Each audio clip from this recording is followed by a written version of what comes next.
ഈ വീഡിയോയിൽ വളരെ നിർണായകമായിട്ടുള്ള ജിയോ പൊളിറ്റിക്കൽ ഡെവലപ്മെൻറ്റ്സ് ആണ്. ജിയോ പൊളിറ്റിക്കൽ എന്ന് പറയുന്നതിനേക്കാളും ഭേദം യുദ്ധത്തിൻ്റെ അപ്ഡേറ്റ്സ്. അപ്പോൾ അതിൽ ആദ്യമേ തന്നെ നമ്മൾ ഇന്നലെ മസൂദ് പെസസ്കിയാൻ മിഡിൽ ഈസ്റ്റ് രാജ്യങ്ങളുമായിട്ടുള്ള യുദ്ധം നിർത്തുന്നു എന്ന് പറഞ്ഞതായിട്ട് വാർത്തകളൊക്കെ പ്രചരിപ്പിക്കപ്പെട്ടിരുന്നു.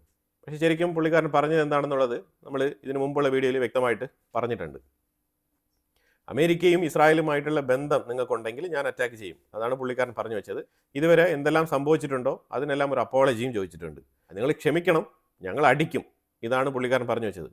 അത് കഴിഞ്ഞിട്ട് ഡൊണാൾഡ് ട്രംപ് ഒരു ട്വീറ്റ് ഇട്ടിട്ടുണ്ടായിരുന്നു. ആ ട്വീറ്റിൽ ഇറാൻ ഗൾഫ് രാജ്യങ്ങളുടെ മുന്നിൽ സറണ്ടറായി ഒരു തരത്തിൽ എന്നാണ് ട്രംപ് കുറിച്ചത്.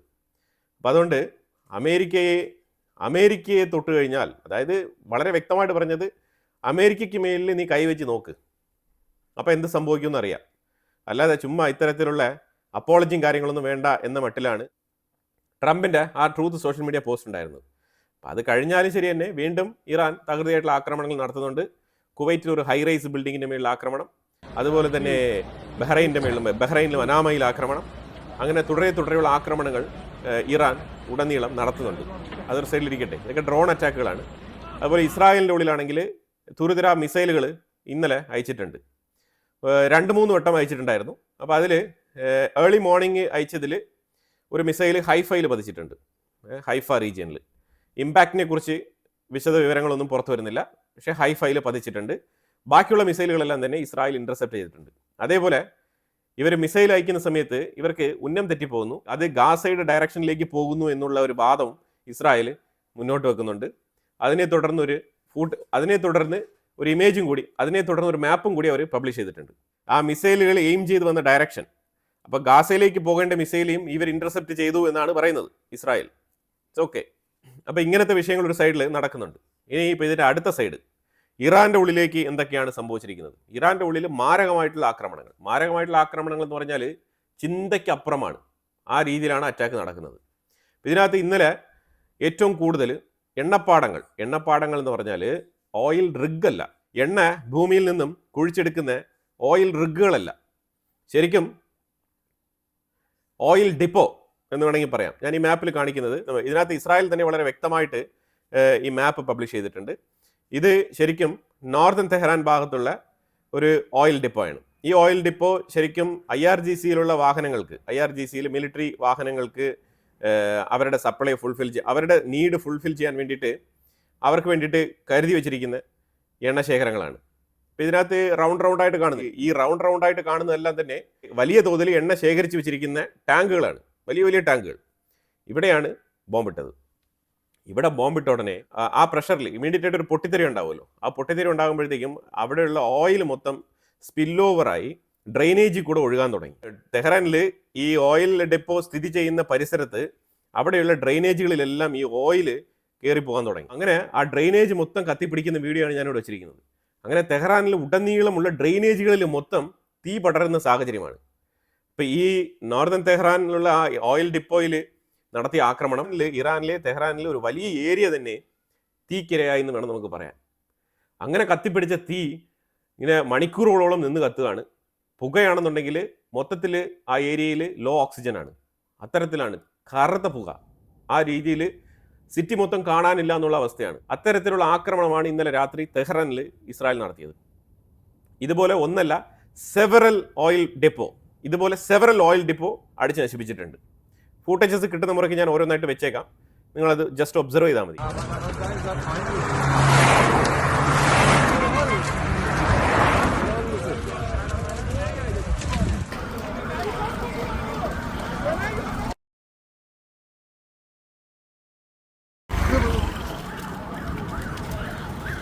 بلوار کوسار از اون ته همت این منم تا این بالا همینجوری داره میسوزه. കൂടുതലൊന്നും പറയാനില്ല, ആ രീതിയിലുള്ള മാരകമായിട്ടുള്ള ആക്രമണം.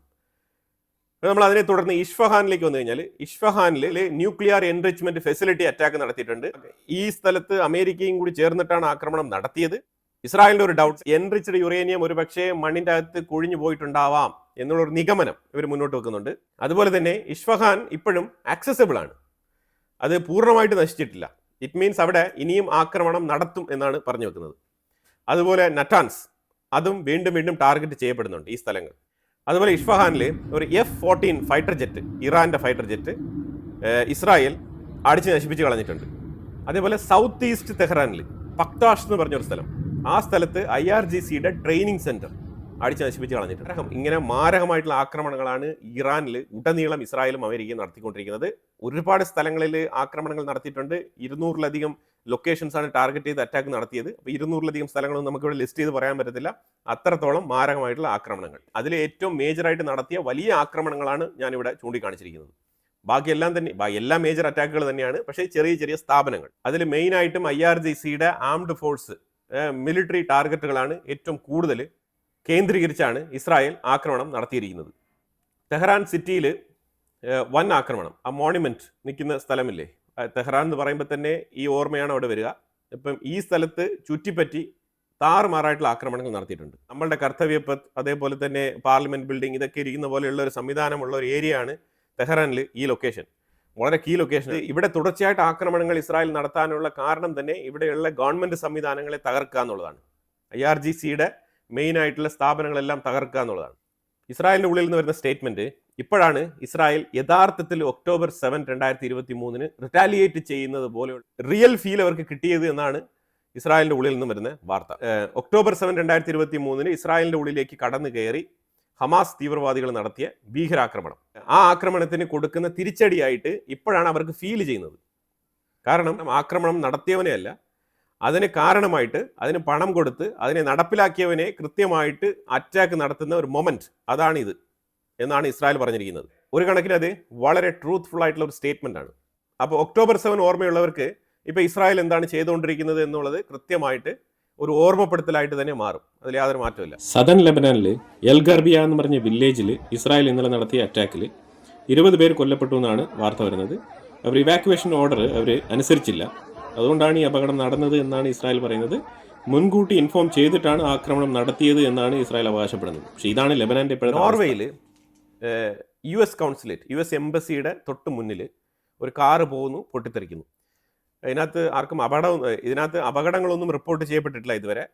US-നെതിരെയുള്ള വിരോധം അണപൊട്ടി ഒഴുകിയതിൻ്റെ ഭാഗമായിട്ട് വണ്ടി എടുത്തുകൊണ്ട് പോയി പൊട്ടിത്തെറിച്ചതാണ്. നോർവേയിൽ ഓസ്ലോയിലാണ് ഇത് സംഭവിച്ചിരിക്കുന്നത്. ഈ പൊട്ടിത്തെറിയുമായിട്ട് ബന്ധപ്പെട്ട ഇൻവെസ്റ്റിഗേഷൻസ് അവർ തുടങ്ങിയിട്ടുണ്ട്.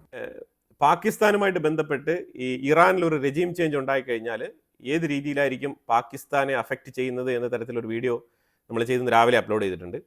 അപ്പോൾ എന്തായാലും അത് കഴിഞ്ഞിട്ട് ഞാനിപ്പോൾ ഉടനെ വായിക്കാൻ ഇടയായത്, ശരിക്കും പാകിസ്ഥാൻ്റെ അസീം മുനീർ സൗദിയിലെത്തിയിട്ടുണ്ട്.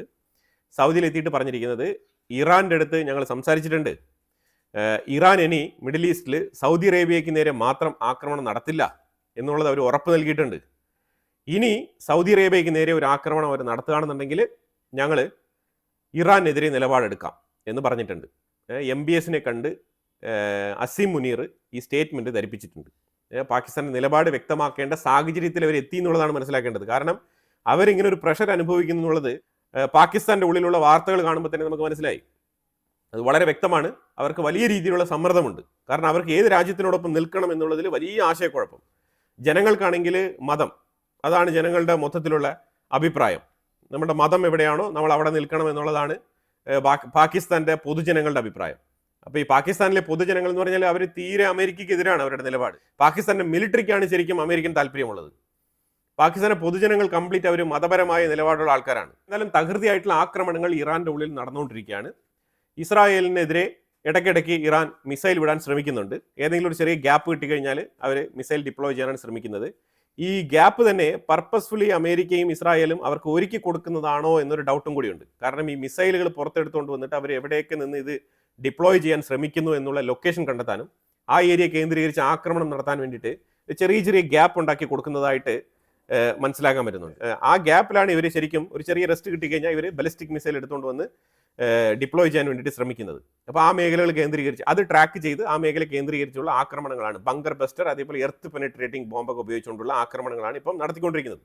അപ്പോൾ ഇടയ്ക്കൊരു ഗ്യാപ്പ് കൊടുക്കുക, ഇപ്പോൾ ഒരു മിസൈൽ വിന്യസിക്കും, അവിടെ അറ്റാക്ക് നടത്തുക. ഇത്തരത്തിലാണ് ഇപ്പം കാര്യങ്ങൾ നടക്കുന്നത്.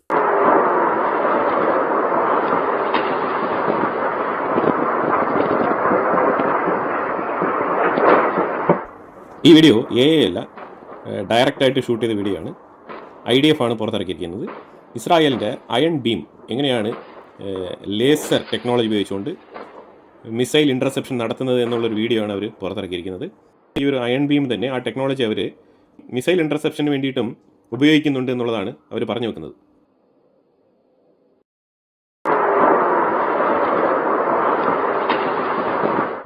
ഫ്യൂച്ചറിൽ ഇത് ബാലിസ്റ്റിക് മിസൈലുകളുടെ കോർഡിനേറ്റ്സ് റിസീവ് ചെയ്യാൻ വരെ ഉപയോഗപ്പെടുത്തിയേക്കാം എന്നുള്ള വാർത്തകളും ഇസ്രായേലിൻ്റെ സൈഡിൽ നിന്ന് വരുന്നുണ്ട്.